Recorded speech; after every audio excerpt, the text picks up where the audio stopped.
Hey guys, thanks for tuning into the Movie League again. Today we're going to be doing a Wayback Flashback. Now I haven't done one of these for quite a while. V has done two of her wine and wine segments when I've been slack. I've only done the one of mine. So I'm going to do one today, just to catch up. And today we're going to be looking at a movie that came out in 1996, and that movie happens to be Space Truckers. If you haven't heard of it, look it up on IMDb. You'll see it got panned critically, but an enjoyable film to watch actually. If you didn't take it too seriously and you just wanted to have, mindless entertainment, not think too hard, it's a great movie if you look at it that way. So the movie stars Dennis Hopper, Debbie Mazar, Stephen Dorff, and also Charles Dance with a very minor role. And Charles Dance is from Game of Thrones, if you don't recall.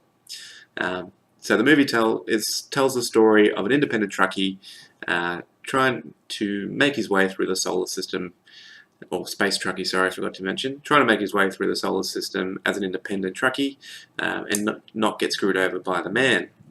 Now, the solar system is set up to have multiple shadowy organizations and companies, and you get a great sense of foreboding from the first scene because it doesn't actually open with our main character. It opens with what will be the antagonist in the end. But great setup. Practical effects are also very, very good. That's something that stood out for me, especially because you could tell that the spaceships were actual miniatures and were being moved in real time. So there was no CGI, or not much CGI. There is some bit, but the miniature work is actually really, really good. The creature effects, because there is a creature, spoilers, they're actually done really well. The only thing that is like glaringly obvious that as a negative is whenever they do any of the zero gravity scenes where they're floating around in space, in some scenes you actually see the wires. Now I know, in all movies they always use wires, but they do a really, really good job of hiding it. In this movie, not so much. Like, there are quite a few scenes where you can actually see the wires on either side of the actor as they spin around in space, which was a little bit annoying. But it's a really small nitpicky thing. So if you go into this movie looking to nitpick, there is a lot to nitpick, but you won't enjoy it. So you just have to sit back, relax, and enjoy it for what it is, which is a good yarn, a fun ride. And there is another thing that I want to point out as well.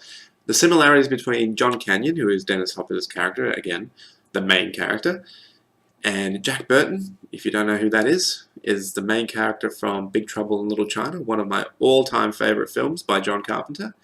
There's a lot of similarities, and even the films themselves have a lot in common. So all the characters are caricatures, which is common for these two films, and that's what makes them enjoyable. There's not too much depth in the characters themselves. It's all about the journey and the adventure, and the personalities. So you get a small bit of what the characters are like. You don't get too much backstory, just enough to enjoy the film.